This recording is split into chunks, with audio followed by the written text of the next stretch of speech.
Hi friends, welcome to Harish academy. ఈరోజు వార్తలు నిలిచిన జాతీయ, అంతర్జాతీయ, రాష్ట్రీయ అంశాల గురించి, వార్తలు నిలిచిన వ్యక్తులు, అవార్డులు, పుస్తకాలు, మరి క్రీడా సంబంధిత సమాచారం ఒక్కొక్క అంశాన్ని వివరంగా తెలుసుకుందాం. ఈరోజు ఫస్ట్ టాపిక్ వచ్చేసి హవాయ్ ఐలాండ్లోని ఒక అగ్నిపర్వతం కిలావియా వాల్కెనో వార్తలు నిలిచింది. కిలావియా ఇటీవల వార్తలు నిలిచిన అగ్నిపర్వతం కిలావియా అగ్నిపర్వతం లేదా కిలావియా వాల్కెనో ఎక్కడ ఉంది అంటారు? హవాయ్ ఐలాండ్స్ లో ఉంది. Hawaii islands. So Hawaii islands యొక్క అడ్మినిస్ట్రేషన్ ఏ దేశం పరిధిలోకి వస్తుంది? United states of America. America పరిధిలోని ఒక island group, Hawaii island group అంటాం. ఆర్కిపెలాగో, గ్రూప్ ఆఫ్ ఐలాండ్స్ ని మనం ఆర్కిపెలాగో అంటాం. హవాయ్ ఐలాండ్స్ ఎక్కడ ఉన్నాయి? ఏ ఓషన్ లో ఉన్నాయి?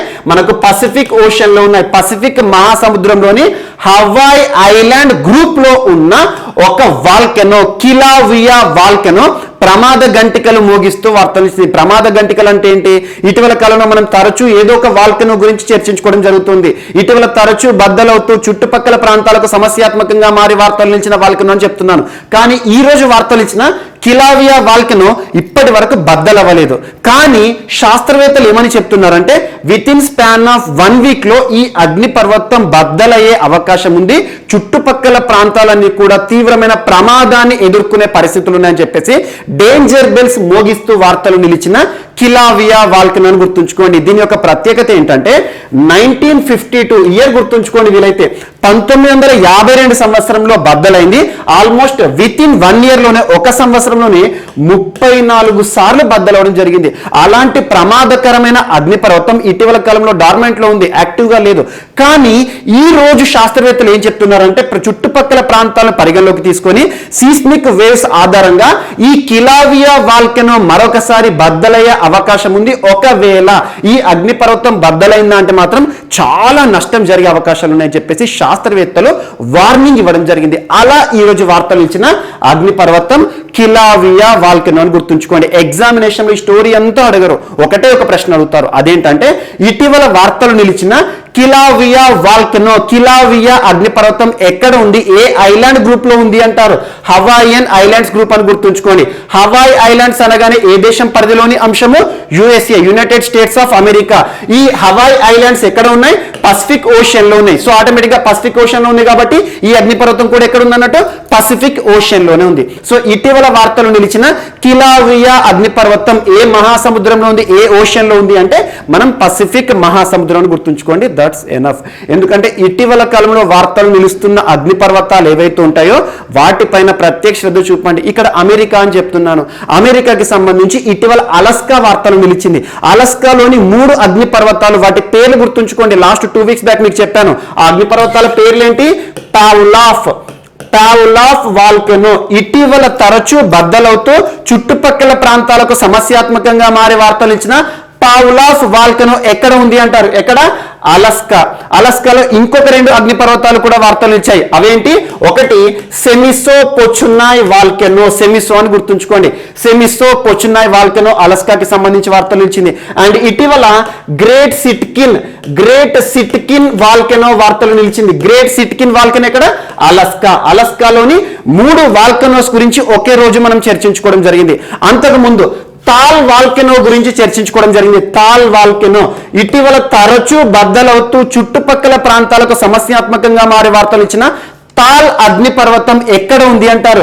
ఫిలిప్పీన్స్. గుర్తుంచుకోండి. సో ఫిలిప్పీన్స్ లోని ప్రాంతాలు కూడా ఇటీవల తరచూ వార్తలు నిలుస్తున్నాయి. మిండలోనా అని ఒక ప్రాంతం గురించి చెప్పాను, ఎర్త్ కేక్ సంభవించింది. సో అలాంటివి. ఇక్కడ తాల్ అనేది ఒక వాల్కెనో.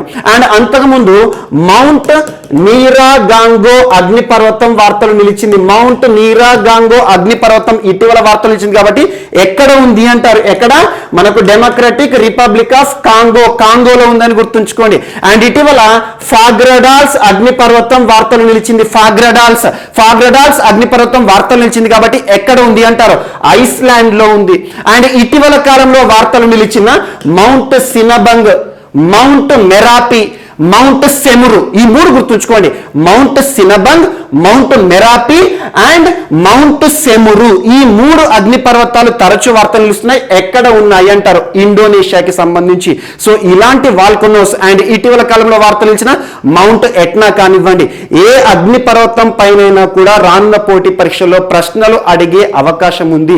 ఒక అగ్నిపర్వతం వార్తలు నిలుస్తుంది అంటే ఖచ్చితంగా దాని యొక్క లొకేషన్ ఎక్కడ ఉందో ప్రత్యేకంగా చూడండి. వీటిపైన జాగ్రఫీ పాయింట్ ఆఫ్ వ్యూలో, వరల్డ్ జాగ్రఫీ పాయింట్ ఆఫ్ వ్యూలో ఒక ప్రశ్న అడిగే అవకాశం ఉంటుంది. సో ఈ రోజు వార్తలు ఇచ్చిన కిలావియా వాల్కనో ప్రత్యేకంగా గుర్తుంచుకోవాల్సింది ఏంటి? మనకు పసిఫిక్ ఓషన్ అని గుర్తుంచుకోండి. యుఎస్ఏ పరిధిలోని ఒక ఐలాండ్ గ్రూప్, ఏంటది? హవాయియన్ ఐలాండ్ గ్రూప్ లో, హవాయియన్ ఐలాండ్ గ్రూప్ అంటున్నాను, 5 ఐలాండ్స్ కలిస్తేనే హవాయి ఆర్కిపెలాగో అంటాం. అందులో ఉన్న ఒక అగ్నిపర్వతం కిలావియా, ప్రత్యేకంగా గుర్తుంచుకోండి. అండ్ నెక్స్ట్, ఈరోజు ఒక ఇండెక్స్ వార్తలు నిలిచింది లేదా ఒక రిపోర్ట్ వార్తలు నిలిచింది. ఈ రిపోర్ట్ పేరు గుర్తుంచుకోండి. ఆ పేరు ఏంటంటే ద క్లైమేట్ క్రైసిస్. సో వాతావరణ మార్పుకి సంబంధించి, వాతావరణ సంక్షోభం అనుకోవచ్చు. So the climate crisis is a child rights crisis. పేరు గుర్తుంచుకోండి. అంటే ఇక్కడ ఏంటి? క్లైమేట్ అండ్ చైల్డ్ 2 పదాలు. అంటే ఏంటి? క్లైమేట్ చేంజ్ అనేది చిన్నారుల పైన ఎలాంటి ప్రభావాన్ని చూపిస్తోంది అని చెప్పే ఒక రిపోర్ట్ అని గుర్తుంచుకోండి. సో అలా the climate crisis is a child rights crisis అనేది ఒక రిపోర్ట్ ఈరోజు వార్తలు ఇచ్చింది. ఈ రిపోర్ట్ ను విడుదల చేస్తూ వార్తలు ఇచ్చిన సంస్థ ఏది అంటే చిన్నారులకు సంబంధించి కాబట్టి UNICEF, united nations children's fund అంటాం, united nations international children's emergency fund, దీని యొక్క యాక్రోనిమ్.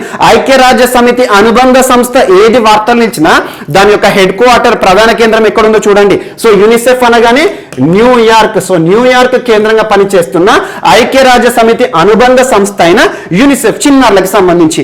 మరి ఇక్కడ పర్యావరణానికి సంబంధించి, క్లైమేట్ కి సంబంధించి కదా, ఇక్కడ క్లైమేట్ కి సంబంధించిన ఒక మూవ్మెంట్ తరచూ మీకు చెప్తున్నాను, Fridays for future. Fridays for future, Fridays for future అనే ఒక మూవ్మెంట్, ఒక ఉద్యమం. మీకు last time Fridays for future movement గురించి, ఉద్యమం గురించి ఎప్పుడు చెప్పానంటే ఆల్మోస్ట్ ఒక 6 months బ్యాక్ కేంద్ర ప్రభుత్వం మినిస్ట్రీ ఆఫ్ ఎన్విరాన్మెంట్ వారు విడుదల చేసిన ఒక డ్రాఫ్ట్ గైడ్ లైన్స్. ఏంటా guide lines?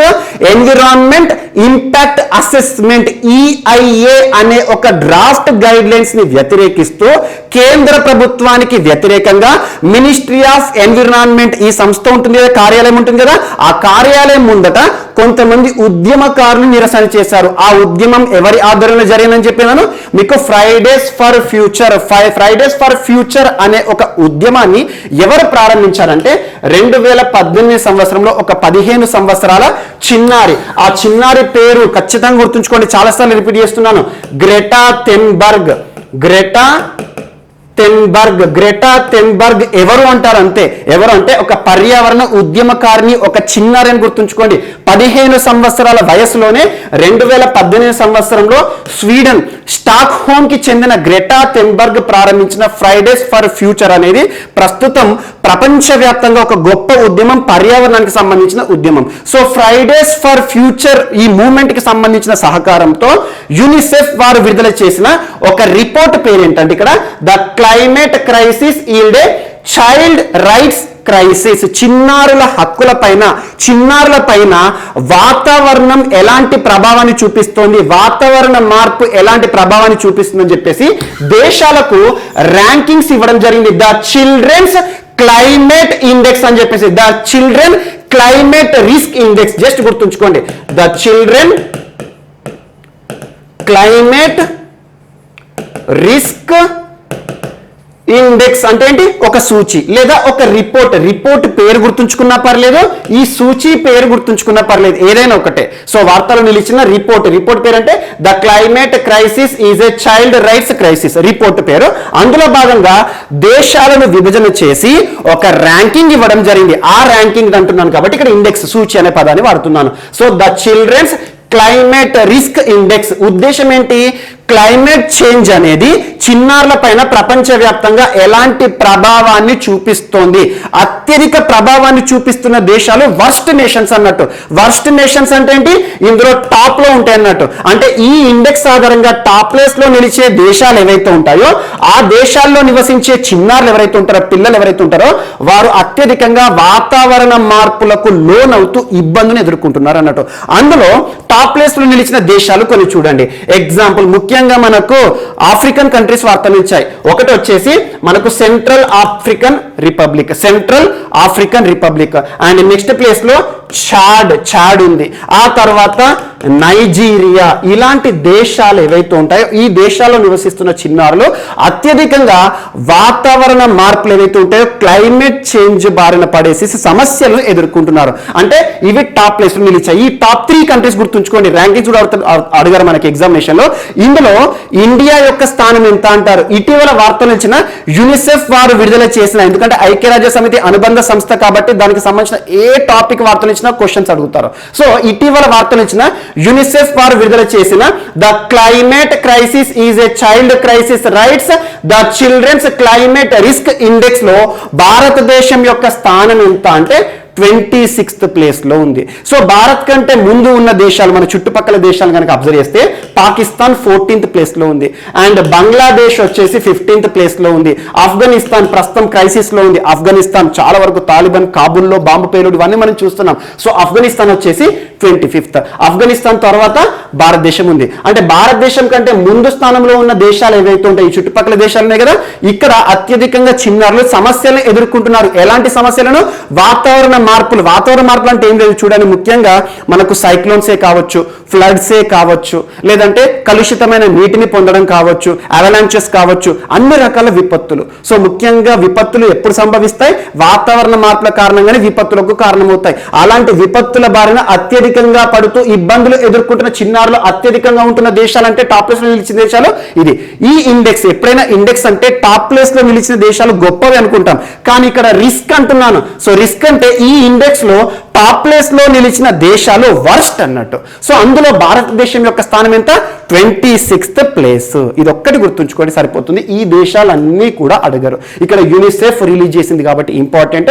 Fridays for future సహకారంతో, ఎందుకంటే వారు ప్రపంచవ్యాప్తంగా మూవ్మెంట్ చేస్తున్నారు, ఉద్యమం వాతావరణ మార్పులను వ్యతిరేకిస్తూ. At the same time so పర్యావరణానికి సంబంధించి అక్కడి ప్రభుత్వాలు, ఏ దేశంలో అయినా ఏ ప్రభుత్వాలైనా కూడా ఏదైనా నెగిటివ్ ఏదైనా అపోజిట్ రియాక్షన్ తో వార్తలు ఇచ్చడానికి వారిని కూడా వీరు ఉద్యమిస్తారు అన్నట్టు. సో అలా just Fridays for future movement అనేది ప్రపంచవ్యాప్తంగా ప్రతి దేశంలో కూడా జరుగుతుంది.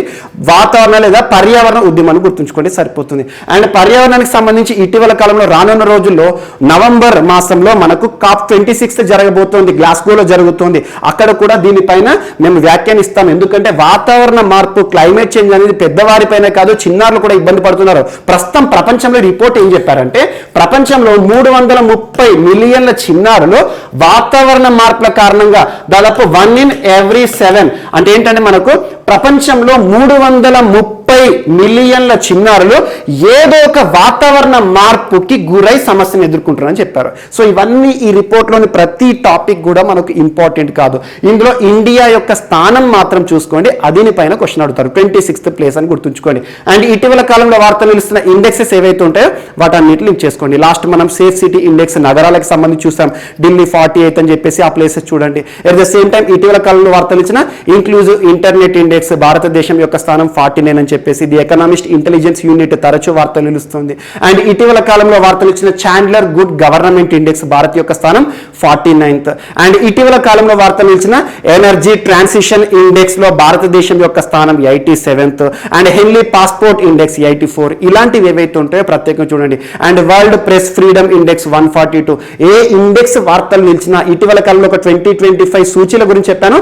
ఆ సూచీలకు ఈ సూచీని కూడా యాడ్ చేసుకోండి. భారతదేశం యొక్క స్థానం గుర్తుంచుకోండి. That's enough. Fridays for future UNICEF వారు సంయుక్తంగా విడుదల చేశారని గుర్తుంచుకోండి సరిపోతుంది.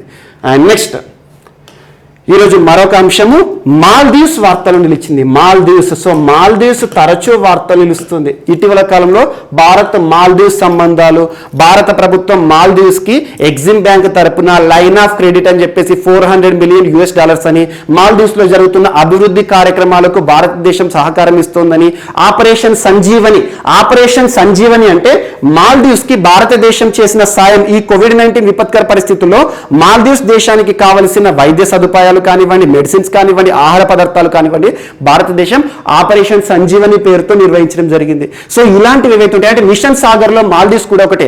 మిషన్ సాగర్ అంటున్నాను, security and growth for all in the reason. In which reason? భారతదేశం. హిందూ మహాసముద్రం ఉంటుంది కదా, ఈ హిందూ మహాసముద్రం ఏదైతే ఉందో ఇండియన్ ఓషన్ పరిధిలోని చిన్న చిన్న దీవులతో కూడిన దేశాలు ఏవైతే ఉంటాయో వాటికి మిషన్ సాగర్ లో భాగంగా భారతదేశం సహకారం ఇస్తోంది, అభివృద్ధి కార్యక్రమాలను ఆయా దేశాలు నిర్మిస్తోంది. అందులో భాగంగా మిషన్ సాగర్ లో మాల్దీవ్స్ కూడా ఇంపార్టెంట్. సో అలాంటి మాల్దీవ్స్ సంబంధించి ఇటీవల ఒక పర్సన్ తరచూ వార్త నిలిచారు, అబ్దుల్లా షాహిద్ గారు మాల్దీవ్స్ దేశంలో ప్రస్తుతం ఎక్స్టర్నల్ అఫైర్స్ మినిస్టర్ గా ఉన్నారు, విదేశీ వ్యవహారాల శాఖ మంత్రిగా. ఎందుకు వార్తలు ఇచ్చారు? ఇటీవల 2 రోజులు భారతదేశ పర్యటన అని చెప్పాను. సో వాటిపైన ప్రత్యక్షత చూపండి. At the same time Abdullah Shahid గారు ప్రస్తుతం ఐక్యరాజ్య సమితి, United nation general assembly president candidate. మనం అంశాలు చూసాము. సో అలా మాల్దీవ్స్ కి సంబంధించి రానున్న పోటీ పరీక్షలో ఏదో ఒక ప్రశ్న అడుగుతారు. ఈ రోజు వార్తలు నిలిచిన మరొకసారి వార్తలు ఇచ్చిన ఆల్రెడీ మనం డిస్కస్ చేస్తున్నాం ఈ టాపిక్ చాలా సార్లు. Greater Mali connectivity project. Greater Male connectivity project. Mali అంటే మళ్ళీ వేరే ఆఫ్రికన్ అవుతుంది. సో ఇక్కడ గ్రేటర్ మాలే కనెక్టివిటీ ప్రాజెక్ట్ ఏ దేశానికి సంబంధించింది అంటే మాల్దీవ్స్ దేశానికి సంబంధించింది. సో మాల్దీవ్స్ యొక్క క్యాపిటల్ ఏదైతే ఉంటుందో మాలే సిటీ ఉంటుంది కదా, ఆ మాలే సిటీ ఏదైతే ఉంటుంది ఇక్కడ ఉంటుంది మనకి మాలే సిటీ. ఈ మాలే సిటీని చుట్టుపక్కల ఐలాండ్స్ తో కనెక్ట్ చేసే ఒక పెద్ద వంతెన నిర్మాణం greater Male connectivity project. Just గుర్తుంచుకోండి, గ్రేటర్ మాలే కనెక్టివిటీ ప్రాజెక్ట్ ఏ దేశానికి సంబంధించి అంటే మాల్దీవ్స్ అనగానే గ్రూప్ ఆఫ్ ఐలాండ్స్, ఒక ఆర్కిపెలాగో, ఒక ఐలాండ్ నేషన్. చుట్టూ కూడా సముద్రం ఉంటుంది, ఆ సముద్రంలో చిన్న చిన్న దీవులు ఉంటాయి. ఆ దీవులు ఏవైతే ఉంటాయో ఆ దీవులన్నింటినీ కూడా మాల్దీవ్స్ క్యాపిటల్ అయిన మాలేతో కనెక్ట్ చేయడానికి వంతెనలను ఏర్పాటు చేయడం అంటే బ్రిడ్జెస్ అన్నట్టు. ఈ బ్రిడ్జెస్ యొక్క పొడవు ఎంత అంటే 6.74 కిలోమీటర్స్ పొడవైన వంతెనల నిర్మాణం కోసం భారతదేశం ఆర్థిక సాయం చేస్తోంది. ఇప్పటికే మనం చూసాం $100 మిలియన్ ఆర్థిక సాయం అని ఒకసారి చెప్పాను. అండ్ ఇటీవల కాలంలో $400 మిలియన్ లైన్ ఆఫ్ క్రెడిట్ అనగానే ఏంటి? మనకు ఎగ్జిమ్ బ్యాంకు గుర్తుకు రావాలి, export import bank of. So EXIM bank వారు $400 మిలియన్ అంతకుముందు భారత ప్రభుత్వం ఆర్థిక సాయం కింద $100 మిలియన్ చేసింది. ఎందుకోసం? Greater Male connectivity project. ఇక్కడ మాలే ఏదైతే ఉంటుందో మాల్దీవ్స్ యొక్క క్యాపిటల్ ని ఈ చుట్టుపక్కల ఐలాండ్స్ తో కనెక్ట్ చేయడానికి వంతెనలను నిర్మించాలి. ఆ వంతెనలను ఏ ఐలాండ్స్ మధ్యలో నిర్మిస్తారంటే ఒక ఐలాండ్, ఇక్కడ ఐలాండ్ పేర్లను కూడా అడగచ్చు, చెప్పలేం. ఆ ఐలాండ్ పేరు ఏంటంటే ఫస్ట్ వచ్చేసి తిలాఫుషి ఐలాండ్ అనేది ఇది. ఈ తిలాఫుషి అనే ఐలాండ్ ని ఏ ఐలాండ్ తో కలుపుతారట అంటే గుల్హీ ఫాల్హు. సో ఈ రెండింటి మధ్యలో ఒక వంతెన, ఒక బ్రిడ్జ్ ని వేస్తారు అన్నట్టు. సో దీనికి కావాల్సిన నిర్మాణ బాధ్యతలను భారతదేశం చేస్తుంది, దానికి కావాల్సిన ఆర్థిక సాయం చేస్తుంది. సో మాల్దీవ్స్ ప్రభుత్వం నిర్మిస్తుంది. అండ్ ఇక్కడ గుల్హీ ఫాల్హు ఈ ఐలాండ్ ని మధ్యలో ఉన్న సముద్ర మార్గం ఏదైతే ఉందో దానిపైన వంతెన నిర్మించేసి ఏ ఐలాండ్ తో కలుపుతారంటే విల్లింగ్లీ ఐలాండ్ తో కలుపుతారు. ఈ విల్లింగ్లీ ఐలాండ్ ని ఇక్కడ మాలే సిటీ ఉంటుంది కదా, మాలే క్యాపిటల్ సిటీ ఉంటుంది కదా, దాంతో కలుపుతారు అన్నట్టు, మాలే ఐలాండ్ తో. ఈ మాలే ఐలాండ్ ని ఇంకొక ఐలాండ్ తో కలుపుతారు. ఆ ఐలాండ్ పేరు ఏంటంటే హుల్హులే ఐలాండ్ తో కలుపుతారు. ఆ హుల్హులే ఐలాండ్ ని మధ్యలో బ్రిడ్జ్ నిర్మించేసేసి హుల్హు మాలే అనే ఒక ఐలాండ్ తో నిర్మిస్తారు. ఇక్కడ ఇవన్నీ గుర్తుంచుకోవాల్సిన అవసరం లేదు. జస్ట్ మాలే ఏదైతే ఉంటుందో మాలే అనేది ఒక ఐలాండ్ క్యాపిటల్ మాల్దీవ్స్ సంబంధించి. ఈ మాలేని ముఖ్యంగా చుట్టుపక్కల ఐలాండ్స్ తో కనెక్ట్ చేస్తూ 6.74 కిలోమీటర్స్ పొడవైన వంతెన ఏదైతే ఉంటుంది, ఈ వంతెనల యొక్క పొడవు ఎంత? 6.74. ఇక్కడ ఒక 1 కిలోమీటర్, ఇక్కడ ఒక 1 కిలోమీటర్, ఇక్కడ ఒక 1 కిలోమీటర్, అలా 6.74 కిలోమీటర్స్ వంతెన నిర్మాణం కోసం ఇటీవల ఆఫ్కాన్. ఆఫ్కాన్ అనే ఒక సంస్థ పేరు కూడా అడిగితే అడగలేదు. సో ముంబై బేస్డ్ సంస్థ, ముంబై కేంద్రంగా పనిచేస్తున్న ఒక కన్స్ట్రక్షన్ సంస్థ ఆఫ్ఘాన్ సంస్థతో మాల్దీవ్స్ ప్రభుత్వం ఒప్పందాన్ని కుదుర్చుకోవడం జరిగింది. మనందరికీ తెలుసు లైన్ ఆఫ్ క్రెడిట్, ఆర్థిక సాయం భారతదేశం ఎగ్జిమ్ బ్యాంక్ మాల్దీవ్స్ కి $400 మిలియన్ సాయం చేసింది కదా, లైన్ ఆఫ్ క్రెడిట్ చేసింది కదా. లైన్ ఆఫ్ క్రెడిట్ పొందిన దేశం భారతదేశం నుండి, లైన్ ఆఫ్ క్రెడిట్ పొందిన దేశం ఏదైనా కూడా భారతదేశం నుండి 75% ఇంపోర్ట్ చేసుకోవాలి. ఆటోమేటిక్ గా మన భారతదేశ సంస్థనే అక్కడ నిర్మాణ బాధ్యతలను చేస్తుంది. ఇది ముంబై బేస్డ్ సంస్థ. ఈ రోజు మాల్దీవ్స్ గవర్నమెంట్ ఏం చెప్పింది అంటే ఆఫ్ఘాన్ సంస్థతో కుదుర్చుకున్న ఒప్పందాన్ని డిక్లేర్ చేశారు. అతి త్వరలో ఈ ప్రాజెక్ట్ మొత్తాన్ని కూడా నిర్మిస్తారు. అంటే 2019 నుండి ఇది వార్తలు నిలుస్తూనే ఉంది. ఇప్పటి వరకు మనం ఒక 3 to 4 టైమ్స్ డిస్కస్ చేసుకోవడం జరిగింది. జస్ట్ గుర్తుంచుకోండి, గ్రేటర్ మాలే కనెక్టివిటీ ప్రాజెక్ట్ ఏ దేశానికి సంబంధించింది, దట్స్ ఎనఫ్. అండ్ నెక్స్ట్ ఈరోజు మరొక అంశం. సో క్యూబా యొక్క ప్రత్యేకత ఏంటి? షుగర్ బౌల్ ఆఫ్ వరల్డ్, ప్రపంచంలో చక్కెర గిన్నె అంటాం కదా, సో చక్కెర ఉత్పత్తిలో టాప్ లో ఉంటుంది. Sugar bowl of the world Cuba అనగానే చరిత్రలో చాలా గొప్ప నాయకులు ఉన్నారు, ఫిడెల్ క్యాస్ట్రో గారు. సో అలాంటి క్యూబా ఈరోజు ఒక డిక్లరేషన్ ఇచ్చింది, క్యూబా ప్రభుత్వం. ఆ డిక్లరేషన్ ఏంటంటే అతి త్వరలో క్యూబా ప్రభుత్వము క్రిప్టో కరెన్సీని రెగ్యులరైజ్ చేయబోతున్నాము, క్రిప్టో కరెన్సీకి లీగలైజేషన్ ఇవ్వబోతున్నారు. అంటే క్రిప్టో కరెన్సీని అధికారికంగా గుర్తించబోతున్న దేశాల జాబితాలో క్యూబా దేశం చేరబోతోంది. క్యూబా దేశం క్రిప్టో కరెన్సీకి సంబంధించి వారి దేశంలో దీనికి అనుమతులు ఇస్తారంట. క్రిప్టో కరెన్సీ ఎగ్జాంపుల్స్ ఏంటి? ఇటీవల తరచూ వార్తలు ఇస్తున్న బిట్ కాయిన్ కావచ్చు, బిట్ కాయిన్, లైట్ కాయిన్, ఇవన్నీ crypto currencies. Bit coin, light coin, ripple and Ethereum. So ఇవన్నీ క్రిప్టో కరెన్సీస్ కి ఎగ్జాంపుల్. చాలా ఉన్నాయి క్రిప్టో కరెన్సీస్. సో ఇక్కడ ఒక ప్రశ్న అడుగుతారు, ఇటీవల క్రిప్టో కరెన్సీకి సంబంధించి తరచు ఏదో ఒక దేశం వార్తలు నిలుస్తుంది. ప్రపంచంలోనే ఇటీవల కాలంలో ఒక దేశం వార్తలు నిలిచింది. ప్రపంచంలోనే మొట్టమొదటి దేశం క్రిప్టో కరెన్సీని అఫీషియల్ లీగల్ టెండర్ గా గుర్తించడం. అఫీషియల్ లీగల్ టెండర్ అంటే ఏంటి? ఆ దేశంలో క్రిప్టో కరెన్సీకి అనుమతులు ఇచ్చిందన్నట్టు. మనం కదా ఏదైనా షాప్కి పోయి గూగుల్ పే చేస్తాం కదా, గూగుల్ పే చేసేసి మనం డబ్బులు చెల్లించినట్టు ఆ దేశంలో క్రిప్టో కరెన్సీని వాడుకలోకి తీసుకొచ్చారు. అలా ప్రపంచంలోనే మొట్టమొదటిది క్రిప్టో కరెన్సీని అఫీషియల్ గా లేదా లీగల్ టెండర్ గా గుర్తించిన దేశం అంటే El Salvador. Last 2 months back మనం చూసాం. ఎల్ సాల్వడార్ అనగానే క్రిప్టో కరెన్సీ గుర్తుకు రావాలి. ఆ దేశంలో బిట్ కాయిన్ లీగలైజ్ చేసేసారు.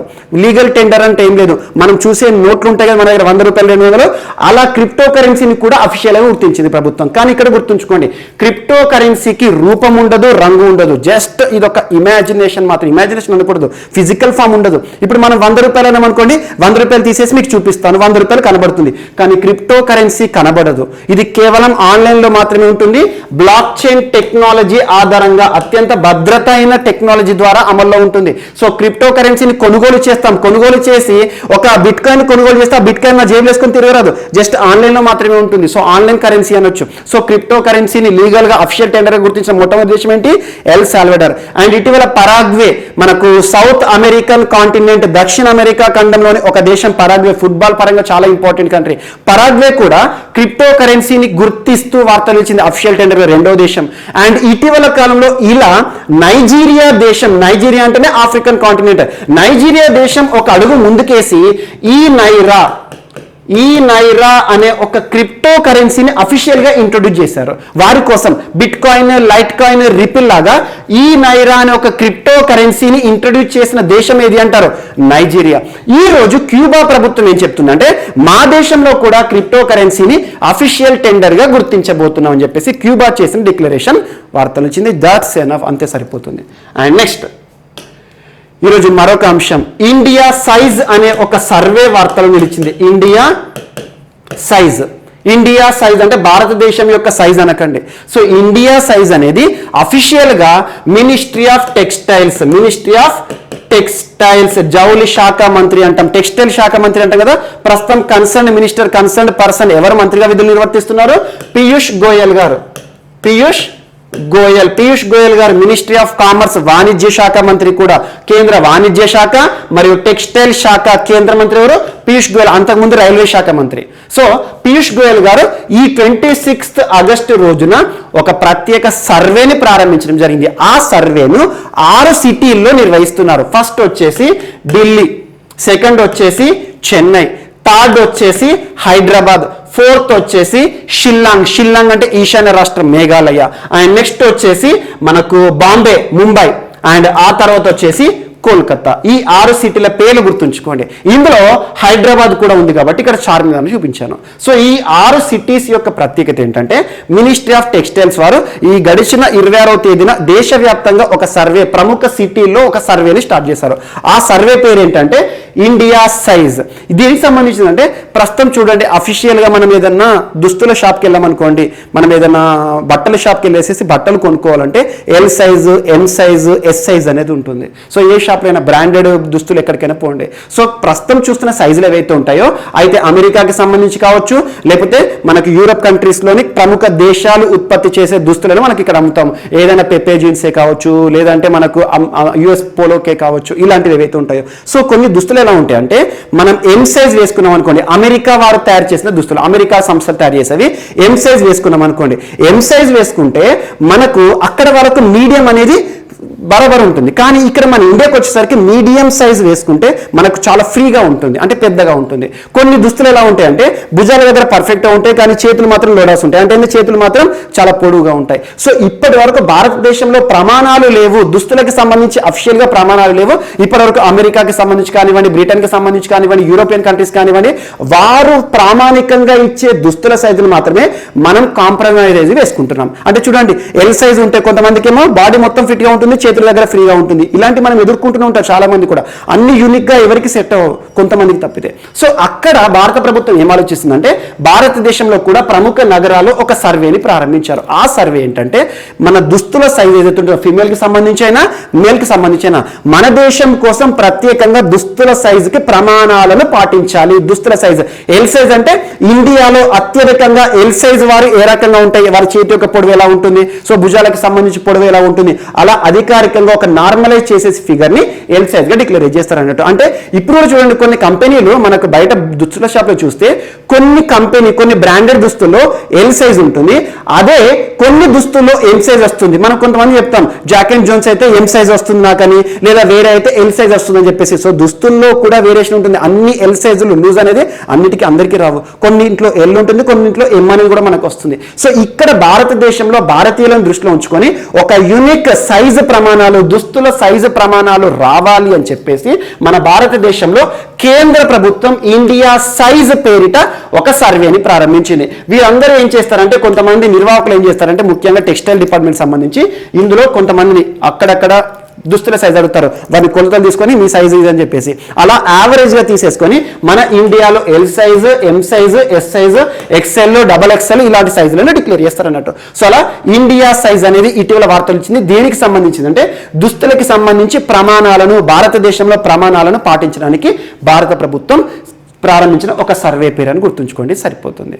అండ్ నెక్స్ట్, సో ఈరోజు మన నెక్స్ట్ టాపిక్ వచ్చేసి న్యూ ఎడ్యుకేషన్ పాలసీ, నూతన విద్యా విధానం 2020ని అమలు చేస్తున్న రెండవ రాష్ట్రంగా, భారతదేశంలో రెండవ రాష్ట్రంగా మధ్యప్రదేశ్ రాష్ట్రం వార్తలు నిలిచింది. పోటీ పరీక్షలో ఒక ప్రశ్న అడుగుతారు ఖచ్చితంగా, అదేంటంటే కేంద్ర ప్రభుత్వం 2020 సంవత్సరంలో భారతదేశంలో విద్యా సంస్కరణల్లో భాగంగా తీసుకువచ్చిన న్యూ ఎడ్యుకేషన్ పాలసీ లేదా నూతన విద్యా విధానాన్ని అమలు చేసిన మొట్టమొదటి రాష్ట్రం ఏది అంటారు. Exactly last 15 days back Karnataka రాష్ట్రం గురించి చెప్పాను.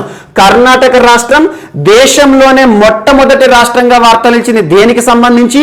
New education policy. ఇటీవల 2020 సంవత్సరంలో కేంద్ర ప్రభుత్వం తీసుకువచ్చిన నూతన విద్యా విధానాన్ని అమలు చేస్తున్న మొట్టమొదటి రాష్ట్రంగా గడిచిన 15 రోజుల కిందట కర్ణాటక రాష్ట్రం వార్తలు నిలిచింది. ఈ రోజు రెండవ రాష్ట్రంగా మధ్యప్రదేశ్ ప్రత్యేకంగా వార్తలు నిలిచింది. సో నూతన విద్యా విధానం న్యూ ఎడ్యుకేషన్ పాలసీ 2020ని అమలు చేస్తున్న రెండవ రాష్ట్రం మధ్యప్రదేశ్ అని చెప్పి ఈరోజు ప్రత్యేకంగా మధ్యప్రదేశ్ రాష్ట్ర ముఖ్యమంత్రి శివరాజ్ సింగ్ చౌహాన్ గారు చేసిన ప్రకటన వార్తలు నిలిచింది. గడిచిన August 26, last 2 days back, August 26 నుండి రాష్ట్రంలోని అన్ని విద్యాశాఖలకి కూడా, ఎడ్యుకేషన్ డిపార్ట్మెంట్స్ ఉంటాయి కదా, వారికి ఉత్తర్వులను విడుదల చేశారన్నట్టు. చేశారంట. సో కేంద్ర ప్రభుత్వం తీసుకొచ్చిన విద్యా విధానాన్ని అమలు చేయాల్సిందే, ఇప్పటి వరకు ఉన్న విద్యా విధానం స్థానంలో నూతన విద్యా విధానాన్ని అమలు చేస్తున్నామని చెప్పేసి దాని యొక్క ప్రత్యేకతలను శివరాజ్ సింగ్ చౌహాన్ గారు మధ్యప్రదేశ్ రాష్ట్ర ముఖ్యమంత్రి ఈరోజు ప్రస్తావించడం జరిగింది. ఇటీవల మధ్యప్రదేశ్ రాష్ట్రం తరచూ వార్తలు ఇస్తుంది. మధ్యప్రదేశ్ రాష్ట్రానికి సంబంధించి కొన్ని ప్రాంతాలు ప్రత్యేకంగా చూడండి. గ్వాలియర్, ఓర్చా ప్రత్యేకంగా గుర్తింపు పొందాయి, ప్రపంచవ్యాప్తంగా గుర్తింపు పొందాయి. యునెస్కో వారిచ్చే వరల్డ్ హెరిటేజ్ సిటీస్ గా గుర్తింపు పొందిన భారతదేశ ప్రాంతాలు గ్వాలియర్, ఓర్చా ఏ రాష్ట్రంలో ఉన్నాయంటారు? మధ్యప్రదేశ్ రాష్ట్రం. అండ్ ఇటీవల యునెస్కోచే గ్వాలియర్, ఓర్చాలు మరొక గుర్తింపుతో వార్తలు ఇచ్చాయి. అదేంటి? హిస్టారికల్ ల్యాండ్స్కేప్ ప్రాజెక్ట్ అనే ఒక అంశం చెప్పాను. సో గ్వాలియర్, ఓర్చా ఈ ప్రాంతాల పేర్లు గుర్తుంచుకోండి మధ్యప్రదేశ్ రాష్ట్రానికి సంబంధించి. అండ్ ఇటీవల మధ్యప్రదేశ్ రాష్ట్ర ప్రభుత్వము రాష్ట్రంలో చెట్లు నాటే అటవీ విస్తీర్ణాన్ని పెంచే ప్రత్యేక కార్యక్రమం అంకుర్ అనే ఒక ప్రాజెక్టుతో వార్తలు నిలిచింది. అండ్ దేవారణ్య ప్రాజెక్ట్ అని చెప్పాను. అంటే మధ్యప్రదేశ్ రాష్ట్రం ఏం చేస్తుంది అంటే ఆయుష్ బేస్డ్ ఎకానమీ, ఆయుర్వేద మొక్కలకు ప్రాధాన్యత ఇవ్వాలని చెప్పేసి దేవారణ్య ప్రాజెక్టుతో ఇటీవల వార్తలు నిలిచింది. అండ్ ఇటీవల కరోనా విపత్కర పరిస్థితుల కాలంలో తరచూ ఏదో ఒక అవగాహనతో వార్తలు నిలిచింది మధ్యప్రదేశ్ రాష్ట్రం. మనకేంటంటే ఇటీవల మాస్క్ నహీతో బాత్ నహీ, మాస్క్ నహీతో సామాన్ నహీ, రోకో టోకో, వన్ మాస్క్ మెనీ లైఫ్స్ అని చెప్పేసి అలా ఇటీవల కరోనా విపత్కర పరిస్థితుల్లో తరచూ వార్తలు నిలిచిన రాష్ట్రం మధ్యప్రదేశ్. భారతదేశంలో రెండవ రాష్ట్రంగా ఈరోజు వార్తలు నిలిచింది. న్యూ ఎడ్యుకేషన్ పాలసీ 2020ని అమలు చేస్తున్న రెండవ రాష్ట్రం. లాస్ట్ 15 days బ్యాక్ కర్ణాటక రాష్ట్రం గురించి చూసాము. అండ్ ఇక్కడ న్యూ ఎడ్యుకేషన్ పాలసీ అమలు అంటే ఏంటంటే మీకు న్యూ ఎడ్యుకేషన్ పాలసీ 2020కి సంబంధించి 2020 సంవత్సరంలో ఒక ప్రత్యేక వీడియో, ప్రత్యేక ఎపిసోడ్ చేశాను. సో ఏంటంటే కేంద్ర ప్రభుత్వం విద్యా సంస్కరణలో భాగంగా తీసుకొచ్చిన నూతన విద్యా విధానం ప్రత్యేకతలు ఏంటని చెప్పేసి ఒక్కసారి చూడండి. అందులో పేర్కొనబడిన అంశాలన్నింటినీ కూడా ఈ రాష్ట్రం అమలు చేస్తుంది అన్నట్టు. ఇది ఒకటి ఇంపార్టెంట్. అండ్ నెక్స్ట్ ఈరోజు సీసీటీవీలకి సంబంధించి, సో సీసీటీవీ యాక్చువల్గా ఏదైతే ఉంటుందో సీసీ కెమెరాలకి సంబంధించి నిన్నటి క్లాస్లో కూడా మీకు ప్రత్యేకంగా ఒక అంశాన్ని చెప్పాను. ప్రస్తుతం ప్రపంచంలోనే సీసీ కెమెరాల్లో ఢిల్లీ ఒక ప్రత్యేకతతో వార్తలు ఇచ్చింది. అత్యధిక సీసీ కెమెరాలు 1 square mile విస్తీర్ణంలో అత్యధిక సీసీ కెమెరాలు కలిగిన నగరం ఏంటంటే ఢిల్లీ. చాలా ఇంపార్టెంట్. ఈ రోజు ఇండియన్ రైల్వేస్ కి సంబంధించి సీసీ సర్వేలెన్స్ వార్తలు ఇచ్చింది. దేనికి సంబంధించి అంటే ఈ కెమెరాలు ఏంటంటే ప్రత్యేకం. అదేంటంటే facial recognition cameras. Facial recognition cameras అంటున్నాను. ఫేషియల్ రికగ్నిషన్ అంటే మన ముఖాలను, ముఖ కవలికలను గుర్తించే ఒక ప్రత్యేకమైన ఆర్టిఫిషియల్ ఇంటెలిజెన్స్ బేస్డ్ కెమెరాస్. ఈ కెమెరాస్ ని తయారు చేస్తున్న సంస్థ ఏంటంటే ఎన్టెక్ అనే ఒక రష్యన్ స్టార్టప్ సంస్థ. ఎన్టెక్ అనే ఒక రష్యన్ సంస్థ వారు తయారు చేసిన ఫేషియల్ రికగ్నిషన్ కెమెరాస్ ని ఇండియన్ రైల్వేస్ వారు మహారాష్ట్ర మరియు గుజరాత్ రాష్ట్రంలోని ప్రముఖ రైల్వే స్టేషన్స్ ఏవైతే ఉంటాయో ప్రముఖ రైల్వే స్టేషన్లలో ఆల్మోస్ట్ ఒక 500 కెమెరాస్ ని ఇప్పటికే బిగించారంట. దీనికి సంబంధించి మినిస్ట్రీ ఆఫ్ రైల్వేస్ వారు ఈరోజు ప్రత్యేకంగా ప్రస్తావన చేశారు, ప్రకటన చేశారు. భారతదేశంలో national automated facial recognition project, national automated facial recognition project లో భాగంగా ఇండియన్ రైల్వేస్ లో భారతదేశంలో మహారాష్ట్ర, గుజరాత్ లోని ప్రముఖ నగరాల్లోన ప్రముఖ railway station, example Mumbai railway station తీసుకోండి. ఈ రైల్వే స్టేషన్ లో ఏం చేస్తారు? ప్రత్యేక కెమెరాని బిగిస్తారు అన్నట్టు ఇండియన్ రైల్వేస్ వారు. ఈ కెమెరా యొక్క ప్రత్యేకత ఏంటంటే ఒక సింగిల్ ఫ్రేమ్ ఒకేసారి ఒక 50 నుండి 100 మంది వ్యక్తులు ఈ కెమెరా నుండి వెళ్ళారనుకోండి, అంటే ఒక ప్రాంతం నడుచుకుంటూ వెళ్ళారనుకోండి, వారందరి ఫేసెస్ ని కూడా ఐడెంటిఫై చేస్తుంది. సింగిల్ ఫ్రేమ్ లో 50 to 100% ని రికగ్నైజ్ చేస్తుంది. మన ముఖ కవలికల ఆధారంగా మన పైన ప్రత్యేక నిఘా పెడుతుంది, వారు ఎక్కడికి వెళ్తున్నారు ఏంటి అని చెప్పేసి. సో అలా క్రైమ్ రేట్స్ ని తగ్గించాలి. ఇండియన్ రైల్వేస్ లో ప్రత్యేకంగా సెక్యూరిటీ కన్సర్న్స్ దృష్టిలో ఉంచుకొని ఈ automated cameras, facial recognition cameras ని ఇప్పటికే 500 ని గుర్తించామని చెప్పేసి చెప్పడం జరుగుతుంది. ఈ ఫేషియల్ రికగ్నిషన్ కెమెరా అంటే ఏంటంటే ఆర్టిఫిషియల్ ఇంటెలిజెన్స్ ఆధారంగా పనిచేస్తాయి. ఎగ్జాంపుల్ మన ముఖ కవలికల ఆధారంగా మనం చేయబోయే పనులను కూడా గుర్తించాయి అనుకోవచ్చు. ఎగ్జాంపుల్ ఏదైనా క్రైమ్ చేసేవారు ఏ రకంగా ఉంటారో గందరగోళంగా ఉంటారు, టెన్షన్ గా ఉంటారు, అలాంటి వారిని గుర్తించి వెంటనే మనకి ఎవరైతే ఉంటారో రైల్వే ప్రొటెక్షన్ ఫోర్స్ పోలీసు ఉంటారు కదా, వారికి ఇన్ఫర్మేషన్ పాస్ చేస్తుంది అన్నట్టు ఇలాంటి ప్రత్యేక కెమెరాలు. ఇటీవల కేంద్ర ప్రభుత్వ వైఖరిని వ్యతిరేకిస్తూ రైతులు చేస్తున్న ఆందోళనలు ఉన్నాయి కదా, ఆ రైతులు చేస్తున్న ఆందోళన మనం ఎప్పటికైనా సమర్థించవచ్చు, ఎందుకంటే వారి సమస్యలు ఉన్నాయి కాబట్టి. కానీ రైతుల పేరుతో కొంతమంది ఢిల్లీలో చేరేసేసి ధ్వంసం చేశారు. అలాంటి వారిని త్రినేత్ర కెమెరాల ఆధారంగా, ఆర్టిఫిషియల్ ఇంటెలిజెన్స్ బేస్డ్ కెమెరాస్ ఆధారంగా పోలీసులు గుర్తించి పట్టుకున్నారు. సో ప్రస్తుతం కెమెరాలు ఏవైతే ఉంటాయో ఈ ఫేషియల్ రికగ్నిషన్ కెమెరాస్ అనేవి రానున్న రోజుల్లో కీలక పాత్ర, క్రియాశీలక పాత్ర పోషించబోతున్నాయి. దీనికి సంబంధించి అంటే క్రైమ్ రేట్స్ తగ్గిస్తాయి, మన ముఖ కవలికల ఆధారంగా ఒక నేరస్తులను కూడా గుర్తించవచ్చు. అలా త్రినేత్ర కెమెరాస్ ఎలా అయితే పోలీస్ డిపార్ట్మెంట్ వారికి సేవలు అందిస్తున్నాయో, ఇక్కడ ఐఆర్సిటీ మనకు ఇండియన్ రైల్వేస్ కి సంబంధించి ఈ ఫేషియల్ రికగ్నిషన్ కెమెరాస్ కూడా సేమ్ పాత్ర పోషిస్తాయని చెప్పేసి ఇండియన్ రైల్వేస్ వారు చేసిన ప్రకటన వార్తలు నిలిచింది. అండ్ నెక్స్ట్ ఈరోజు మరొక అంశం వెప్ నెక్స్ట్. సో WEPNXT వెప్ అంటే women entrepreneurship programme, women entrepreneurship programme. ఇటీవల వార్తలు ఇచ్చిన వెప్ నెక్స్ట్ ప్రోగ్రామ్ ని నూతన ఎడిషన్ ని ఎవరెవరు ప్రారంభించారంటే నీతి ఆయోగ్. భారతదేశంలో ప్రణాళిక సంఘం స్థానంలో పనిచేస్తున్న నీతి ఆయోగ్ ఏదైతే ఉంటుందో ఇటీవల తరచూ వార్తలు నిలుస్తోంది. సో నీతి ఆయోగ్ వారు national institution for transforming India, NITI Aayog at the same time Cisco సంస్థ, యుఎస్ బేస్డ్ టెక్ దిగ్గజం, అమెరికా కేంద్రంగా పనిచేస్తున్న ఒక టెక్నాలజీ టెక్ దిగ్గజం సిస్కో సంస్థ. సిస్కో అని గుర్తుంచుకోండి. సిస్కో సంస్థ కార్పొరేట్ సోషల్ రెస్పాన్సిబిలిటీలో భాగంగా నీతి ఆయోగ్తో కలిసి వీరికి సహకారం అందిస్తూ భారతదేశంలోని మహిళలు ఎవరైతే ఉంటారో ఎంటర్ప్రీనర్స్ అంటే ఔత్సాహిక మహిళలను ప్రోత్సహించడానికి వారికి స్కిల్ డెవలప్మెంట్ ప్రోగ్రామ్స్ ని అండ్ టెక్నాలజీ, కంప్యూటర్ కి సంబంధించి భాషలపైన అవగాహన, ఆర్టిఫిషియల్ ఇంటెలిజెన్స్ పైన ప్రత్యేక శిక్షణలను ఇవ్వడము, computer science, data sciences, programming పైన మహిళలకి ప్రత్యేక ట్రైనింగ్ మాడ్యూల్స్ ని వీరు కండక్ట్ చేస్తారు. సో భారతదేశంలో సహకరిస్తుంది ఏంటి NITI Aayog and Cisco. Corporate social రెస్పాన్సిబిలిటీలో భాగంగా భారతదేశంలోని మహిళల కోసం విమెన్ ఎంటర్ప్రీనర్షిప్ ప్రోగ్రామ్ లో భాగంగా వెబ్ నెక్స్ట్ ప్రోగ్రామ్ ని ప్రారంభించడం జరిగింది. ఇది ఒకటి ఇంపార్టెంట్. అండ్ నెక్స్ట్ ఈరోజు ఐసీజీ విగ్రహ వార్తలు నిలిచింది. ఐసీజీ విగ్రహ మనం తరచూ ఐఎన్ఎస్ అని చెప్పేసి చర్చించుకుంటాం. సో ఇండియన్ నావల్ షిప్ అంటాను. ఇక్కడ ఐసీజీ అంటే ఏంటంటే Indian coast guard, Indian coast guard విగ్రహాన్ని గుర్తుంచుకోండి. ఐసీజీ విగ్రహ అనేది ఒక నూతన గస్తీ నౌక, నిఘా నౌక, ఒక offshore petrol vessel. Offshore petrol అంటే ఏంటి మీరు చూడాలి, జాగ్రఫీలో ఆఫ్షోర్ ఆన్షోర్ అని నేర్చుకుంటారు. ఆఫ్షోర్ అంటే ఏం లేదు, మనకు భూభాగం ఏదైతే ఉందో సముద్రం ఉంటుంది కదా, ఈ భూభాగం సముద్రానికి అతి తక్కువ దూరం ఉండే ఈ ప్రాంతం అంతా కూడా ఆఫ్షోర్ అంటాం. ఈ ఆఫ్షోర్ ప్రాంతంలో శత్రు దేశాలు కానీ ఎవరైనా ప్రవేశించారనుకోండి, ఈ ప్రాంతం ఆఫ్షోర్ ప్రాంతం, సముద్ర ప్రాంతం ఏదైతే ఉంటుందో భారతదేశం చుట్టుపక్కల ప్రత్యేకంగా పెట్రోలింగ్ చేసే ఒక వెజల్ ఆఫ్షోర్ పెట్రోల్ వెజల్ అంటారు. అంటే ఎగ్జామినేషన్ అడిగారు అనుకోండి ఓపీవి అని చెప్పేసి పేరుస్తారు. ఓపీవి అనేది ఏంటి అంటే ఆఫ్షోర్ పెట్రోల్ వెజల్. ఎందుకోసం అంటే మనకు ఇండియన్ నావీలో ముఖ్యంగా చుట్టుపక్కల భద్రతాపరమైన సమస్యలను దృష్టిలో ఉంచుకొని నిఘా కోసం పనిచేస్తాయి. అలాంటిది ఇండియన్ కోస్ట్ గార్డ్ విగ్రహాన్ని ఈ రోజు ఆవిష్కరించారు మన రక్షణ శాఖ మంత్రి రాజ్నాథ్ సింగ్ గారు. రక్షణ శాఖ మంత్రి. మనకు త్రివిధ దళాలు ఉంటాయి కదా, Indian army, Indian air force and Indian navy. Indian నావీలో కోస్ట్ గార్డ్ కోసం ప్రత్యేకంగా నిఘా వేసే ఒక గస్తీ నౌక ఐఎన్ఎస్ విగ్రహాన్ని ఎవరు తయారు చేశారు, ఏ సంస్థ తయారు చేసింది అంటే ఎల్ఎన్టీ సంస్థ, లార్సెన్ అండ్ టోర్బో.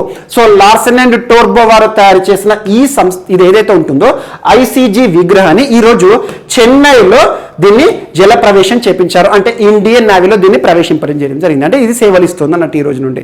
సో ఇటీవల కాలంలో వీడ్కోలు పలుకుతూ వార్తలు నిలిచిన ఐఎన్ఎస్లు కానివ్వండి, ఐఎన్ఎస్ సందాయక్ ఇలాంటివి ప్రత్యేకంగా చూడండి. అండ్ ఇటీవల ఐఎన్ఎస్ విక్రాంత్ వార్తలు నిలిచింది. ఇలాంటి వాటిపైన ప్రత్యేకంగా చూడండి. ఈరోజు ఐసీజీ విగ్రహ, ఇటీవల వార్తలు ఇచ్చిన ఐసీజీ విగ్రహాన్ని ఎవరు తయారు చేశారంటే ఎల్ఎన్టీ సంస్థ. దీని యొక్క ప్రత్యేకత ఏంటంటే 2 ఇంజన్లతో కూడిన హెలికాప్టర్స్ ఉంటాయి కదా, 2 హెలికాప్టర్లను మోసుకుపోతుంది. ఇందులో ఎప్పుడు కూడా 2 హెలికాప్టర్లు ఉంటాయి. అండ్ స్పీడ్ బోట్స్ ఉంటాయి కదా, స్టీమర్స్ ఉంటాయి కదా, ఆల్మోస్ట్ ఒక 4 స్పీడ్ బోట్లు కూడా ఉంటాయి. ఎందుకంటే ఎక్కడైనా శత్రు ప్రాంతాల నుండి శత్రు సైన్యం ప్రవేశించారనుకోండి వాళ్ళు మొత్తం కట్టడి చేయడానికి ఒక ఆఫ్షోర్ పెట్రోల్ వెసల్ ఐసీజీ విగ్రహాన్ని ఈ రోజు రాజ్నాథ్ సింగ్ గారు ప్రవేశపెట్టడం జరిగింది, జల ప్రవేశం చేయించడం జరిగింది. దీని యొక్క కెపాసిటీ ఏంటంటే ఒక గంటకి 26 నాటికల్ మైళ్ళ వేగంతో ప్రయాణిస్తుంది. ఒక ప్రత్యేక నిఘా నౌక అని గుర్తుంచుకోండి సరిపోతుంది. ఇండియన్ కోస్ట్ గార్డ్ విగ్రహ అనేది ఇటీవల వార్తలు ఇచ్చిందని గుర్తుంచుకోండి. ఈ రోజు మధ్యాహ్నం రోజున రాజ్నాథ్ సింగ్ గారు దీన్ని ఆవిష్కరించడం జరిగింది, ఇండియన్ నేవీకి అప్పచెప్పడం జరిగింది. అండ్ నెక్స్ట్ ఈరోజు ఒక international military technical forum army 2021 వార్తలు నిలిచింది. ఆర్మీ 2021 ఇటీవల వార్తలు నిలిచిన ఆర్మీ 2021 ఎన్నవదంటే 7th ఎడిషన్. ఎవ్రీ ఇయర్ చూడడం జరుగుతుంది. ఒక ఇంటర్నేషనల్ అంతర్జాతీయ మిలిటరీ ఫోరం, మిలిటరీ ఎక్సర్సైజ్ గుర్తుంచుకోండి. ప్రత్యేకంగా ప్రపంచవ్యాప్తంగా ప్రముఖ దేశాలు ఏవైతే ఉంటాయో ఆ దేశాల నుండి సైన్యం వెళ్తారు.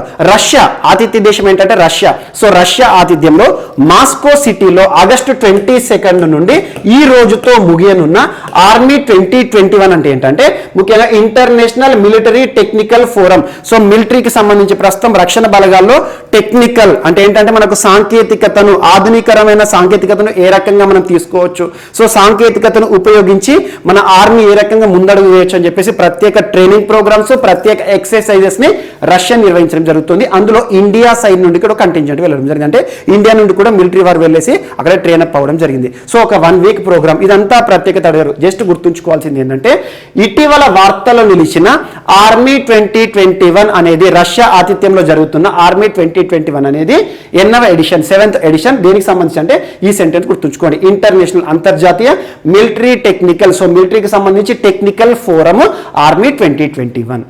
అండ్ నెక్స్ట్ ఇక్కడ ఇంకొకటి రక్షణపరమైన అంశాల్లో షేర్డ్ డెస్టినీ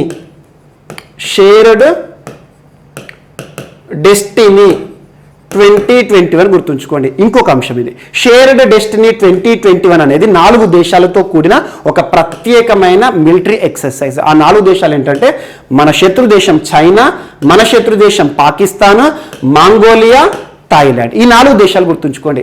చైనా, పాకిస్తాన్ మన శత్రు దేశాలు చేస్తున్న ఒక మిలిటరీ విన్యాసం పేరే షేర్డ్ డెస్టినీ. ఒక పీస్ కీపింగ్ ఎక్సర్సైజ్ అంటున్నారు. పీస్ కీపింగ్ అంటే శాంతి భద్రతల కోసం చేస్తున్న ఒక ప్రత్యేక మిలిటరీ ఎక్సర్సైజ్ అని చెప్పేసి ఈరోజు చైనా ప్రస్తావించడం జరిగింది.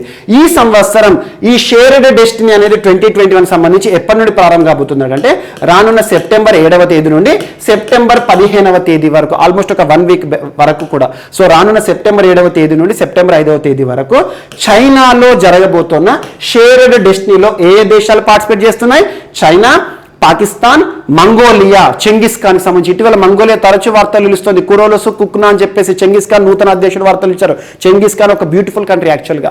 సో ఇక్కడ ఇంకొకటి థాయిలాండ్. ఈ 4 దేశాలు కలిసి చేస్తున్న ఒక పీస్ కీపింగ్ ఎక్సర్సైజ్ పేరేంటి అంటారు. సో సెప్టెంబర్ మాసంలో ప్రారంభం కాబోతుంది. షెడ్యూల్ ఈరోజు వార్తలు నిలిచింది షేర్డ్ డెస్టినీ 2021 అని గుర్తుంచుకోండి సరిపోతుంది.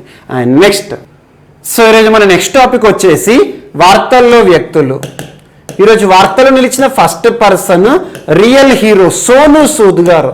సో సోనూ సూద్ గారు చాలా ఇంపార్టెంట్ పర్సన్. ఇటీవల తరచూ వార్తలు నిలుస్తున్నారు.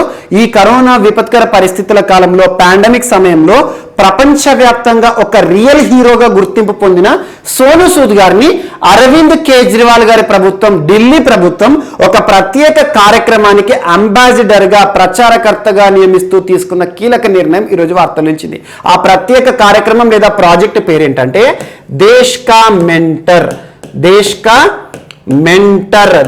కా మెంటర్ అనే ప్రోగ్రామ్ ని ఇటీవల ఢిల్లీ ప్రభుత్వం ప్రారంభించడం జరిగింది. ఈ ప్రోగ్రామ్ యొక్క ప్రత్యేకత ఏంటంటే ఢిల్లీలోని ప్రభుత్వ పాఠశాలలు ఏవైతే ఉంటాయో, గవర్నమెంట్ స్కూల్స్ ఉంటాయి కదా, ఆ గవర్నమెంట్ స్కూల్స్ లో చదువుతున్న చిన్నారులు ఎవరైతే ఉంటారో వారిలో దాగి ఉన్న ప్రతిభను వెలికి తీసే ఒక కార్యక్రమం. సో చాలా మంది చిన్నారులు చూడండి హిడెన్ టాలెంట్స్ ఉంటాయి. ఆ హిడెన్ టాలెంట్ ని బయటికి తీసుకువస్తే మన దేశానికి ఉపయోగపడుతుంది. అలా ప్రభుత్వ పాఠశాలల్లో చదువుతున్న చిన్నారులో దాగి ఉన్నా లేదంటే వారి యొక్క ప్రతిభను వెలికి తీసే ఒక కార్యక్రమమే దేశ్ కా మెంటర్. ఈ ప్రోగ్రామ్ కి, ఈ కార్యక్రమానికి మన రియల్ హీరో గారైన సోనూ సూద్ గారిని అంబాసిడర్ గా, ప్రచారకర్తగా నియమిస్తూ అరవింద్ కేజ్రీవాల్ గారి ప్రభుత్వం తీసుకున్న నిర్ణయం ఈరోజు వార్తలు నిలిచింది. అండ్ సోనూ సూద్ గారికి సంబంధించి ఇటీవల చాలా టాపిక్స్ మనం డిస్కస్ చేసుకోవడం జరిగింది. రానున్న పోటీ పరీక్షలో సోనూ సూద్ కి సంబంధించి ఏదో ఒక ప్రశ్న అడుగుతారు. ఎగ్జాంపుల్, సోనూ సూద్ గారికి సంబంధించిన ఒక పుస్తకం ఇటీవల వార్త వార్తలు నిలిచింది. ఐ యామ్ నో మెస్సయ్యా అనే పుస్తకం ఎవరికి సంబంధించింది అంటారు? సోను సూద్ గారికి సంబంధించింది. అండ్ ఈ పాండమిక్ సమయంలో కరోనా విపత్కర పరిస్థితుల కాలంలో వలస కార్మికుల కోసం ఒక ప్రత్యేక యాప్ ని మనం ముందుకు తీసుకువచ్చారు. ప్రవాసీ రోజ్గర్ అంటే ఉపాధి అవకాశాలకు సంబంధించింది. ప్రవాసీ రోజ్గర్ యాప్ సోను సూద్ గారికి సంబంధించింది. ప్రస్తుతం దేశంలోనే అత్యుత్తమ విద్య లేదంటే అత్యుత్తమ పరీక్ష అయిన సివిల్ సర్వీసెస్ కి ప్రిపేర్ అవుతున్న విద్యార్థులు ఎవరైతే ఉంటారో వారి కోసం ఇటీవల సంభావన అనే ఒక స్కాలర్షిప్ ప్రోగ్రామ్ ని ప్రారంభించడం జరిగింది. అండ్ ఈ కరోనా విపత్కర పరిస్థితుల కాలంలో మన దేశం బయట వివిధ దేశాల్లో ఇరుక్కుపోయిన వారు ఎవరైతే ఉంటారో, వివిధ దేశాల్లో సమస్యలతో ఉన్న వారు ఎవరైతే ఉంటారో వారందరినీ కూడా భారతదేశానికి తిరిగి తీసుకురావడంలో తన కృషి మనం చూడడం జరిగింది. అండ్ ఇటీవల పంజాబ్ రాష్ట్రానికి చెందిన సోను సూద్ గారిని పంజాబ్ రాష్ట్ర ప్రభుత్వం పంజాబ్ రాష్ట్రంలో జరుగుతున్న వ్యాక్సినేషన్ కార్యక్రమానికి ప్రచారకర్తగా నియమించడం జరిగింది. వ్యాక్సినేషన్ ప్రచారకర్త పంజాబ్ రాష్ట్రం అనగానే సోను సూద్ గారు ఏం చేస్తారు? పంజాబ్ రాష్ట్రంలో వ్యాక్సినేషన్ సంబంధించి వ్యాక్సిన్ యొక్క ఇంపార్టెన్స్ ని ప్రజల్లోకి తీసుకెళ్తారు. వ్యాక్సిన్ పై ఉన్న అపోహలన్నింటినీ కూడా తొలగిస్తారన్నట్టు. అండ్ ఇటీవల కాలంలో పంజాబ్ రాష్ట్ర ఎన్నికల సంఘం ఉంటుంది కదా, state election commission article 243K. So Punjab రాష్ట్ర ఎన్నికల సంఘం ఆ ఎన్నికల్లో పంజాబ్ రాష్ట్రంలో జరుగుతున్న ఎన్నికల్లో పంజాబ్ రాష్ట్ర ప్రజలు ఓటు వేయాలి అని చెప్పేసి ఓటర్లకు అవగాహన కల్పించాలి, ఓటు హక్కు యొక్క ప్రాధాన్యతను తెలియజేయాలని చెప్పేసి పంజాబ్ రాష్ట్ర ఎన్నికల సంఘం తనని ప్రచారకర్తగా నియమించుకోవడం జరిగింది.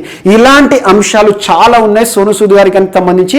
మనం డిస్కస్ చేసిన టాపిక్స్ అన్నింటినీ కూడా లింక్ చేస్తూ చదవండి. సో దేశ్ కా మెంటర్ అనే ప్రోగ్రామ్ కి సోను సూద్ గారిని అంబాసిడర్ గా నియమిస్తూ అరవింద్ కేజ్రీవాల్ గారు తీసుకున్న నిర్ణయం వార్తలు నిలిచిందని గుర్తుంచుకోండి, సరిపోతుంది. అండ్ నెక్స్ట్ ఈరోజు ఎంఎస్ రామచంద్రరావు గారు వార్తలు నిలిచారు. ఎంఎస్ రామచంద్రరావు గారు. సో ఎంఎస్ రామచంద్రరావు గారు ఈరోజు తాత్కాలిక ప్రధాన న్యాయమూర్తిగా నియమితులవుతూ వార్తలు ఇచ్చారు. సో తాత్కాలిక సీజే అని గుర్తుంచుకోండి. సో తెలంగాణ రాష్ట్ర హైకోర్టు ఎక్కడ? హైదరాబాద్. సో హైకోర్టు ఉంది కదా, తెలంగాణ రాష్ట్ర హైకోర్టుకు తాత్కాలిక ప్రధాన న్యాయమూర్తిగా నియమితులవుతూ వార్తలు ఇచ్చిన పర్సన్ ఎవరంటే ఎంఎస్ రామచంద్రరావు గారు. ఎవరి స్థానంలో? జస్టిస్ హిమా కోహ్లీ గారు ఇప్పటి వరకు తెలంగాణ రాష్ట్ర హైకోర్టు ప్రధాన న్యాయమూర్తిగా విధులు నిర్వర్తించిన జస్టిస్ హిమా కోహ్లీ గారికి ఇటీవల ప్రమోషన్ రావడం జరిగింది. సుప్రీంకోర్టు న్యాయమూర్తిగా తను వెళ్ళిపోవడం జరిగింది. తన స్థానంలో ప్రధాన న్యాయమూర్తిగా తాత్కాలిక ప్రధాన న్యాయమూర్తిగా ఈరోజు రామ్నాథ్ కోవింద్ గారు, భారత రాష్ట్రపతి. ఎందుకంటే భారతదేశంలో న్యాయమూర్తుల నియామకం అనేది కొలీజియం సిఫార్సుల మేరకు రాష్ట్రపతికి కల్పించడం జరిగింది, ప్రెసిడెంట్కు ఉంటుంది. అదే మనం సుప్రీంకోర్టు న్యాయమూర్తులు అన్నామనుకోండి అకార్డింగ్ టు ఆర్టికల్ 124, హైకోర్టు న్యాయమూర్తులు అన్నామనుకోండి ఆర్టికల్ 217. అంటే ఇక్కడ హైకోర్టు వార్తలు ఇచ్చింది. దేశంలో హైకోర్టులు ఉంటాయి కదా, ఒక రాష్ట్రంలో అత్యున్నత న్యాయస్థానాన్ని రాష్ట్ర హైకోర్టు అంటాం. ఈరోజు తెలంగాణ రాష్ట్ర హైకోర్టుకు అకార్డింగ్ టు ఆర్టికల్ 217 అనుకోవచ్చు. సో రాష్ట్రపతి గారు ఏం చేశారంటే హిమా కోహ్లీ గారు ప్రస్తుతం సుప్రీంకోర్టు న్యాయమూర్తిగా బదిలీ అయ్యారు కదా, ప్రమోషన్ పొందారు కదా, తన స్థానంలో తాత్కాలిక న్యాయమూర్తిగా ఎవరు నియమించడం జరిగింది? ప్రధాన న్యాయమూర్తిగా. So CJ of Telangana high court MS Ramachandra Rao గారు అని గుర్తుంచుకోండి, సరిపోతుంది. అండ్ రాజ్యాంగానికి సంబంధించి ముఖ్యంగా నియామకాలకు సంబంధించి ఏవైనా ఆర్టికల్స్ వార్తలు నిలిస్తే ప్రత్యేకంగా చూడండి. సో భారత రాష్ట్రపతి గారికి కల్పించబడిన అధికారాలకు సంబంధించి ఇటీవల చాలా ప్రకటనలు చెప్తున్నాను. ఆర్టికల్ 72 వార్తలు ఇచ్చింది జ్యుడిషియల్ పవర్స్ కి సంబంధించి, అలాంటివి ప్రత్యేకంగా చూడండి. అండ్ నెక్స్ట్ ఈరోజు మరొక పర్సన్ భారతశ్రీ అనే ఒక పురస్కారం, భారతశ్రీ అనే పురస్కార గ్రహీతగా తెలంగాణ రాష్ట్రంలో ఒక ప్రముఖ వ్యక్తి, తన పేరేంటంటే గంగాధర్ రెడ్డి గారు వార్తలు నిలిచారు. గంగాధర్ రెడ్డి గారు ఒక సంస్థను స్థాపించారు. ఆ సంస్థ యొక్క పేరేంటంటే బ్లూ డ్రాప్ ఎన్విరో సంస్థ. Blue drop enviro. So blue drop అంటే ఏంటి? నీటి బిందువు అనుకోవచ్చు మనం. So blue colour water. ఇక్కడ ఎన్విరో అంటే పర్యావరణానికి సంబంధించింది. సో బ్లూ డ్రాప్ ఎన్విరో అనే సంస్థ యొక్క ఫౌండర్ గంగాధర్ రెడ్డి గారు. సో ఈ సంస్థ ఏం చేస్తుందంటే ప్రస్తుతం సాంకేతికతను ఉపయోగించి, టెక్నాలజీని ఉపయోగించి మురుగునీటి నిర్వహణ చేస్తుంది. మురుగునీరు అంటే ఏంటి? మనం చూడండి, మోర్లో ప్రవహించే నీరు ఏదైతే ఉంటుందో, డస్ట్ వాటర్ ఉంటుంది కదా, సో మురుగునీరు లేదా వ్యర్థ నీరు అలాంటివి ఏవైతే ఉంటే పొల్యూటెడ్ వాటర్ ని ట్రీట్ చేయడానికి, వాటిని నిర్వహించడానికి చాలా టెక్నాలజీలను తీసుకొచ్చింది. ఫైటో రెమెడియేషన్ అని చెప్పేసి, ఫైటో రెమెడియేషన్ టెక్నాలజీ ఆధారంగా మురుగునీరు ఏదైతే ఉంటుందో, మనకు చెరువులు కాలువల్లో ప్రవహించే మురుగునీరు ఉంటుంది కదా, ఆ వాటర్ ట్రీట్మెంట్ కోసం టెక్నాలజీని తీసుకొస్తుంది ఈ సంస్థ. చాలా టెక్నాలజీ ద్వారా చాలా ప్రాంతాల్లో, హైదరాబాద్లోని చాలా ప్రాంతాల్లో మురుగునీటి నిర్వహణ చేస్తున్న ఒక సంస్థ. తన యొక్క కృషి, ఈ సంస్థ చేస్తున్న కృషి గుర్తించి కేంద్ర ప్రభుత్వం గుర్తించి ఈ సంస్థ యొక్క వ్యవస్థాపకులు గంగాధర్ రెడ్డి గారు, ఎండి గంగాధర్ రెడ్డి గారు, ఈ సంస్థ యొక్క ఎండి మేనేజింగ్ డైరెక్టర్ గంగాధర్ రెడ్డి గారిని భారత ప్రభుత్వం గుర్తించి భారత శ్రీ అనే ఒక పురస్కారం ఇవ్వడం జరిగింది. పద్మశ్రీ, భారతరత్న లాంటిది కాదు, ముఖ్యంగా భారతదేశంలో సామాజిక సేవ చేసే వారికి కానివ్వండి, అధునాతన టెక్నాలజీని ఉపయోగించి సమస్యలకు పరిష్కారం వెతికే వ్యక్తులకు కానివ్వండి, సంస్థలకు కానీ ఇవ్వడం జరుగుతుంది. ఈ సంవత్సరం 13 మందికి ఇచ్చారు. అందులో మన తెలంగాణ రాష్ట్రంలో పనిచేస్తున్న ప్రముఖ సంస్థ, ఆ సంస్థ యొక్క వ్యవస్థాపకులు గంగాధర్ రెడ్డి గారు భారతశ్రీ పురస్కారాన్ని కేంద్ర ప్రభుత్వం నుండి పొందడం జరిగింది. ఇలాంటి పురస్కారాలు ప్రత్యేకంగా చూడండి. ఎగ్జాంపుల్, ఇటీవల నేషనల్ యూత్ అవార్డుకి సంబంధించి కరీంనగర్కి సంబంధించి మహమ్మద్ ఆజం వార్తలు నిలిచారు. అలా ఇటీవల మనకు నేషనల్ అవార్డ్స్ ఫర్ టీచర్స్, జాతీయ స్థాయిలో ఉత్తమ ఉపాధ్యాయులకు ఇచ్చే పురస్కారాలకు 4 తెలుగు ఉపాధ్యాయులు ఎంపికయ్యారు. తెలుగు ఉపాధ్యాయులు అంటే ఏంటి? తెలుగు రాష్ట్రాలకు సంబంధించి తెలంగాణ నుండి 2, ఆంధ్రప్రదేశ్ నుండి 2. ఇలాంటి పురస్కారాలపైన ప్రత్యేక శ్రద్ధ చూపండి. వార్తల వ్యక్తుల్లో వీరిపైన ప్రశ్నలు అడుగుతారు, మన రాష్ట్రీయ స్థాయి పరీక్షల్లో ప్రత్యేకంగా అడుగుతారు. అండ్ నెక్స్ట్, ఎంవి నౌషద్ గారు. ఎంవి నౌషద్ మలయాళీ పర్సన్, కేరళ రాష్ట్రానికి సంబంధించిన వారు, ప్రముఖ చెఫ్. చెఫ్ అంటే ఏంటి? వంటలు చేస్తారు కదా, చెఫ్ అంటాం. చాలా ప్రోగ్రామ్స్ చేశారు. ప్రముఖ చెఫ్, వ్యాపారవేత్త, పారిశ్రామికవేత్త అండ్ సినీ చిత్ర పరిశ్రమ ఉంటుంది కదా, మనకు మలయాళ సినీ చిత్ర పరిశ్రమ ఏదైతే ఉంటుందో చాలా నిర్మాణాలు చేశారు. ఒక నిర్మాత, ప్రముఖ ప్రొడ్యూసర్, చెఫ్, బిజినెస్ పర్సన్. చాలా వరకు కూడా రాష్ట్ర వ్యాప్తంగానే కాదు దేశవ్యాప్తంగా గుర్తింపు పొందిన ఎంవి నౌషద్ గారు ఇటీవల అనారోగ్య సమస్యల బారిన పడి మరణిస్తూ వార్తలిచ్చారు. ఏ రంగానికి సంబంధించిన వ్యక్తి అంటే మలయాళ సినీ పరిశ్రమ. మలయాళ సినీ పరిశ్రమలో మోహన్ లాల్ గారు ఉన్నారు కదా, ఇటీవల యుఏఈ గోల్డెన్ వీసా అని చెప్పాను. మోహన్ లాల్ గారు అండ్ మమ్ముటి గారితో చాలా సినిమాలు చేశారు. బ్లాక్ బస్టర్ మూవీలను నిర్మించారు. ఒక ప్రొడ్యూసర్ అండ్ చెఫ్, వంటలకి సంబంధించి చాలా కార్యక్రమాల ద్వారా రాష్ట్ర వ్యాప్తంగా సుపరిచితులైన వ్యక్తి, వ్యాపారవేత్తగా దేశవ్యాప్తంగా గుర్తింపు ఉన్న వ్యక్తి ఎంవి నౌషద్ గారు. గుర్తుంచుకోండి, ఈరోజు మరణిస్తూ వార్తలు నిలిచారు. And next, Ted Dexter. Ted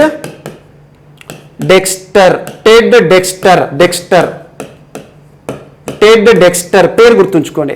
ఈయన మరణిస్తూ వార్తలు ఇచ్చారు. ఏ రంగానికి సంబంధించి అంటే క్రీడా రంగానికి సంబంధించి, స్పోర్ట్స్ పర్సనాలిటీ. ఏ క్రీడకి సంబంధించి అంటే క్రికెట్ మాజీ దిగ్గజం. ఏ దేశానికి సంబంధించి అంటే former England batsman, England captain, Sussex captain. So England జట్టు ఆటగాడు, మాజీ ఆటగాడని గుర్తుంచుకోండి. 1960s ప్రపంచవ్యాప్తంగా గుర్తింపు పొందిన ఒక దిగ్గజ ఆటగాడు. ఇంగ్లాండ్ జట్టు తరపున 62 టెస్టు మ్యాచ్లు ఆడాడు. కెప్టెన్ గా విధులు నిర్వర్తించారు. చాలా విజయాలను ఇంగ్లాండ్కి నమోదు చేయడం జరిగింది.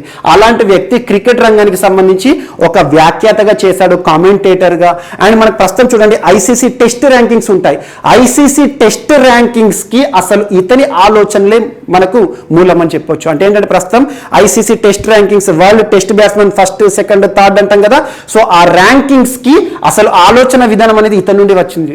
అండ్ ఇంగ్లాండ్ కి సంబంధించి క్రీడా రంగం, ముఖ్యంగా క్రికెట్ కి సంబంధించి విశేష సేవలు కృషి చేసిన వ్యక్తి, England selection committee board chairman గా విధులు నిర్వర్తించిన వ్యక్తి, మాజీ ఇంగ్లాండ్ క్రికెట్ జట్టు కెప్టెన్, చాలా విజయాలు నమోదు చేసిన కెప్టెన్ టెడ్ డెక్స్టర్. తనని ఇంగ్లాండ్ లో ఏ పేరుతో పిలుస్తారు? తన నిక్నేమ్ ఏంటంటే లార్డ్ టెడ్ అంటారు. లార్డ్ టెడ్ గా గుర్తింపు పొందిన టెడ్ డెక్స్టర్ నిన్నటి రోజున మరణిస్తూ వార్తలించారని గుర్తుంచుకోండి, సరిపోతుంది. క్రీడా దిగ్గజం, ఇంగ్లాండ్ జట్టు క్రీడాకారుడు. సో ఇవి ఈరోజు వార్తలు నిలిచిన అంశాలు. మిస్లేనియస్ అంశాలు ఏమైనా మిగిలిపోతే మాత్రం రేపటి క్లాస్లో యాడ్ చేసుకొని నేర్చుకుందాం. రేపు కలుద్దాం. Thank you.